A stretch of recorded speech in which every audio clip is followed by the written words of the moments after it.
not a whole lot of folks talking about like Vegas odds makers and prognosticators and folks like that are giving Miami much of a chance in this series. What kind of a chance do you give them? I don't give them much either, honestly. I just think this is just a bad matchup. Like, this is 1 versus 8, if we really think about it. I'm agreeing with Kenny. I don't think Miami's got a good chance at all. I think they got so much more talent than the Miami Heat. Who do you put on Brown and Tatum? They don't have that matchup. You can't put, as much as I love Strus, he can't guard those guys. Double. Here's that high screen action. Strus is on him. Tatum is there, intercepted. I don't think Bam can guard those guys. Knocked away by Adebayo. I don't think there's a Miami Heat player that could, other than those two, Bam Adebayo and Butler, that could play consistent minutes over the guys that the Boston Celtics have. The question is, who should be favored to win it all? Celtics or Nuggets? I think it should be the Boston Celtics. I believe Jason Tatum is special. I believe the combination of Jason Tatum and Jaylen Brown is special. And I think that Boston is one of the rare teams that, listen, you can put 5 guys on the court. They don't have to double. Sometimes I'm looking at them, I'm like, why are you doubling? Everybody, every one of them can guard at times when you see them. Oh, I don't make nothing but good points. I think right now, when you're looking at the 4 teams remaining, it's justifiable to call the Boston Celtics the favorite to win it all. I believe the Celtics are not only the best team, but we're going to win it all this year. Yeah. I think they have the best foursome of guards in the entire league that not only make threes, but they all each lock down defensively. UD, ESPN Analytics says you guys have a 3% chance to beat the Celtics. What say you? Say who? What do you have to say about that? 3% chance ESPN's giving you guys. ESPN Analytics. Who said that? ESPN Analytics, the mathematical ESPN Analytics. Exactly. I'm sure the Athletics, Assaholis, or whatever they call themselves, probably had us not beat in Milwaukee either in the first round. It's false. No way. We created it. It's totally made up.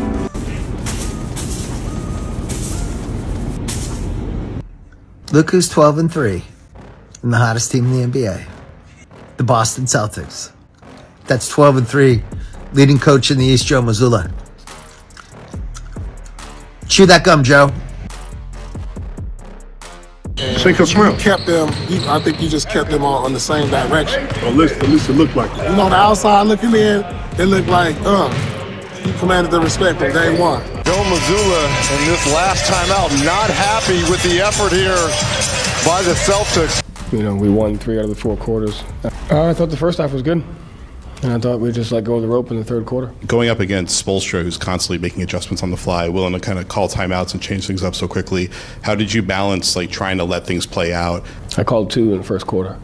Thinking more like the third quarter. No, I don't call 2 in the first quarter. Save it for the third quarter run.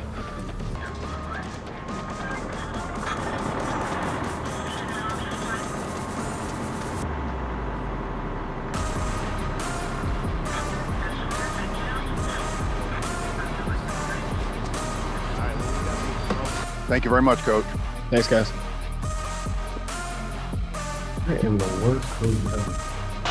Here's the dish by Brown, and here's the shot made by Williams. And look at the words already. Williams and Jimmy Butler are smiling about it. And then here's the contact at the ensuing play. And let's go head-to-head, guys. You shouldn't have been talking shit. Did Grant Williams make a mistake poking the bear with Jimmy Butler? Next question. We're down 2-0. Grant fucking Williams. Leave Jimmy Butler alone. Go look at my tweet before the game. I said it wasn't a must-win. Do I want to be down 2-0 heading to Miami? No, I don't. Am I going to be there front row fucking I'm going to will this team to a victory on Sunday? Fucking right I am. 2 days later. All right, just left the game. There's 7 minutes left. We're down, I think, 42. Scrubs are in the game. Just got our dick smashed into our lungs, smashed into our asshole. They didn't even put up a fight. Just got their fucking faces kicked in. I have nothing left to say, except Celtics in 7. You know, they're a really good team. They're a well-coached team. They got stars. They're not going to lay down. So, we got to come in and handle business on Tuesday. Yeah, clearly you didn't watch the game tonight. Yo, stop it. Well coached and don't lay down. Go look at the tape again. Don't let us get one. Just don't let us get one. For Miami, a team that is not, look, let's be honest. This isn't like overwhelming you with talent. They have a very small margin for error. When you start making mistakes as Miami, you don't have a Tatum to kind of just talent your way out of it. Jimmy freaking Butler! Tatum gets the ball now because he's hit 2 threes and he hit that shot. Spo panics. And so... Spo panics. Put it on the poll, Juju, at Lebitard Show. Is Amin's criticism correct that Spo panicked? I believe it from my heart to my balls to my toes. This is going to be just like the Red Sox did.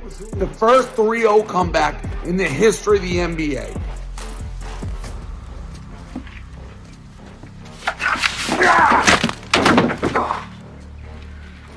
The Celtics are not dead. They're not. Listen, folks, this ain't a good basketball team. They are on an unbelievable hot streak, and all of a sudden it's like, whoa, they can't throw it in the ocean. Miami should not be the team going to the finals. They shouldn't be. The impact that the coach has had in this series, Eric Spoelstra, I believe, has been disproportionate to what we usually see. But there comes a point where you run out of tricks. Like, you run out of things you can do. We don't give a shit. When does Miami turn back into a pumpkin?